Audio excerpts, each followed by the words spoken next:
Hello and welcome to Sophie & Co. I'm Sophie Shevardnadze. Paul Hellyer served as the Canadian Minister of Defense in the 1960s, shaping the country's armed forces for years to come.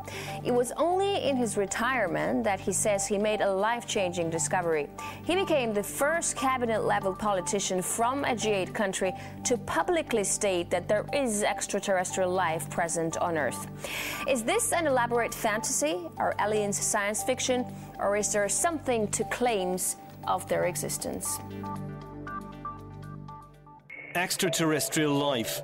For ages, humanity has wondered, is there anything else in the cold darkness of space? Skeptics say there is no proof, but there have always been those who dared to dream. And some even claim to have seen things with their own eyes. Do aliens exist? Are they already here? Do they pose a threat or a chance for salvation? Honourable Paul Hellyer, former Minister of Defence of Canada, and he believes that life forms from space exist and are present on Earth. It's great to have you with us on our show. Why do you say that UFOs are as real as the airplanes flying over our heads? Well, because I know that they are. They've been, as a matter of fact, they've been visiting our planet for thousands of years. And one of the cases that would interest you most, if you give me 2 or 3 minutes to answer, is during the Cold War, 1961, there were about 50 UFOs in formation flying south from Russia to across Europe. And the Supreme Allied Commander was very concerned and about ready to press the panic button when they turned around and went back over the North Pole. So they decided to do an investigation. And they investigated for 3 years, and they decided that with absolute certainty that 4 different species at least, had been visiting this planet for thousands of years. So that's, we have a long history of UFOs, and of course there's been a lot more activity in the last few decades since we invented the atomic bomb. And they're very concerned about that and the fact that we might use it again. And because the whole cosmos is a unity, and it affects not just us, but other people in the cosmos, they're very much afraid that we might be stupid enough to start using atomic weapons again, and this would be very bad for us and for them as well. So no serious scientist has ever publicly confirmed evidence of an encounter with extraterrestrials. Why would scientists not confirm the facts if they exist? I'm afraid they must go out of their way not to find out. Because if they did, you know, even 10% of the amount of research I've done in the last 8 years, they would be as convinced as I am. I mean, they could do it even faster. Might take them a little longer when they didn't have a military background. But there are so many wonderful books that tell these stories, and they've been authenticated. The sightings have been authenticated by more than one witness, and also by radar. And they have landed in various places around the world, including Russia. There's a famous case there. I can't remember the name of the place, but it was widely reported at the time. A man wrote a book about it, and then the French bought the book rights so that it wouldn't be circulated around. There's just so much evidence. If anybody will take the time off to do a little bit of research and study. But people just are, you know, some people are interested and will take the time, and the others just say, oh, you know, it's just fantasy. Mm-hmm. But since I've been public on this subject, I get, probably 3 or 4 emails a week from all over the world from people who have actually witnessed sightings. And some of them who have actually been on the ships, and some of them who have actually been transported to another planet. And so this information is not, you know, it is top secret in a way that the governments aren't talking about it. But if you listen to the whistleblowers and the people who have worked in the industry and who know what is going on, there is just a lot of information out there and it doesn't take very long to get your hands on it. But see, the problem is that some people who report UFO sightings and alien abductions have been shown to make things up to make things up to be famous, to make money, or just for a prank. How do we tell fiction from a fact? Well, you have to spend a lot of time trying to find. We used to say separating the wheat from the chaff, and it takes a lot of effort. When I was minister, I got sighting reports, and when we checked them out, about 80%, about 8 out of 10, were not real. There were sights of Venus or plasma or a dozen other things, but there were 15 or 20% for which there was no explanation, and they were the genuine unidentified flying objects. These things go way back. One of the conferences I went to was in Las Vegas, was promoted by a chap who had written a book about crashes. And there were dozens and dozens and dozens of them, and many of them very, very well authenticated, so that it would be impossible to read all of that evidence and not to come to the conclusion that these vehicles were real. Have you ever had your own encounter with aliens? Not an encounter with aliens, no. I have seen a UFO about 120 miles north of Toronto over Lake Muskoka, where I have a cottage. And 2 years ago, last Canadian Thanksgiving, which is October, my wife decided she wanted to go out and look at the stars. So I'm not much of a night man, but I put on my cap and went out with her.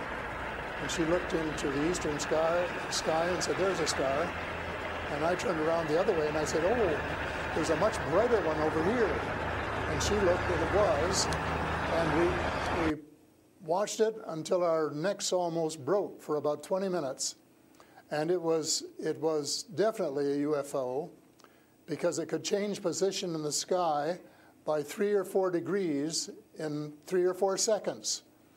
And I checked out, there were no satellites that could do that. The space station wasn't going by, and it isn't able to move that fast anyway. And there was no other explanation except that it was the real thing. And 2 days later, I went down in the dock, got a comfortable chair, and watched it came back almost to the same spot and entertained me for as long as I could take it. And then I went back to the cottage. But it was very interesting, because it would drop down in the sky, and then it would roar back up, and then it would shift across a few degrees and do a circle and come back at a speed, but just astronomical speeds. As you know, they travel very, very fast. So does it just look like a falling star that falls really quickly and then rises again? What does it look like? Well, it just looked like a star. It just looks like a star. Right. And I don't know if you're a person who's ever read the Bible or not, but I think the Star of Bethlehem is one of God's flying saucers. Mm-hmm. But you also tell me that people write you emails, 3 to 5 emails a week, and they've actually been abducted, or they have encounters with the aliens. Do they actually tell you what these aliens look like? I mean, everyone's interested. How would I know if I see an alien and if he abducts me? Well, the first question you have to ask is, how many species are there? And I used to think there were, between 2 and 12. And Apollo astronaut Edgar Mitchell, who came to Toronto a few years ago and had dinner with us, agreed that it was somewhere between 2 and 12. But the latest reports that I've been getting from various sources are that there are about 80 different species. And some of them look just like us, and they could walk down the street and you wouldn't know if you walked past one. And they're what we call the Nordic blondes, and also the tall whites, who were actually working with the United States Air Force in Nevada. They're able to get away with that. They had a couple of their ladies dressed as nuns went into Las Vegas to shop, and they weren't detected. And I have a friend who saw one of the men walking along the street, and somebody who would recognize that they were different, and he did. So there are those kind, and then there are the short grays, as they're called, And they're the ones that you see in most of the cartoons. They're have very, very slim arms and legs, and they're very short, just a little over 5 feet. And they have a great big torso and a great big head and great big brown eyes. But they're different species, so you have to know that they're different species, and it's and know that they're all different. Mm-hmm. So if you saw the short gray, you'd certainly know that there was something up that you'd never seen before.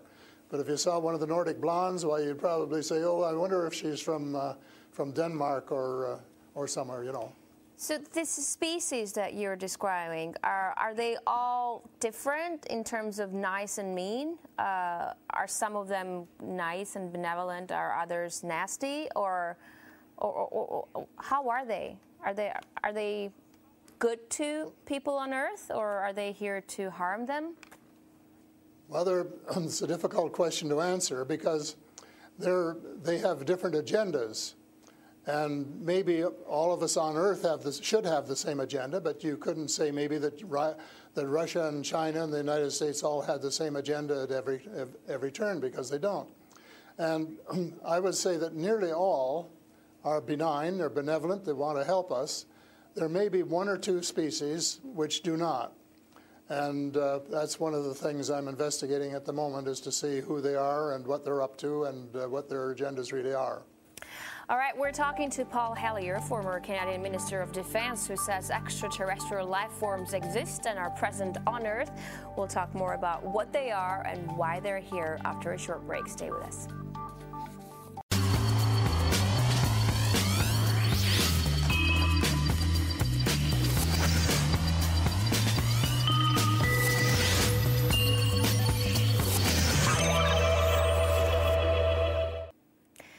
With Paul Hellyer, former Canadian Minister of Defense, to talk about extraterrestrial life forms. Great to have you back.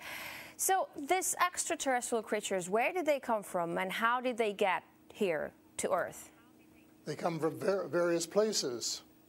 For a long while, I only knew about ones who came from different star systems. The Pleiades and Reta Reticula and several other star systems, but in the last few months, I have met people who have made me aware of that there are some in our star system, and that there are actually extraterrestrials who live on a planet called Andromeda, which is one of the moons of Saturn, and that there are others on Venus and some on Mars, and that they may be interacting between themselves. I suspect that they are, because there is what is called a federation of these people, and they have rules. For example, one of the rules is that they don't interfere in our affairs unless they're invited to, and that's one of the reasons probably that we haven't seen more of them until very recently. And but what do you mean? There are a lot of people who want to interact with them. There are a lot of people who actually want to see them and know who they are. What, they need a special invitation to interact with us? What does it mean? They don't want to interfere into our affairs. Well, they don't want to tell us how to run our affairs. They have accepted the fact this is our planet and that we have the right to run it. But they're very, very concerned. They don't think we're good stewards of our planet. We're not. We're clear-cutting our forests, and we're polluting our rivers and our lakes, and we're dumping sewage in the oceans, and we're doing all sorts of things which are not what good stewards of their homes should be doing, and they don't like that, and they've made it very clear. And as a matter of fact, they have given us a warning. How? And this has come from more than one source. How have they made it clear? What have they done? They have talked to people. One of the chaps I talked to about a month ago was interacting with them in 1974, he and his brother, in Peru. And they were taken to Andromeda, teleported. And they were told what the people there think.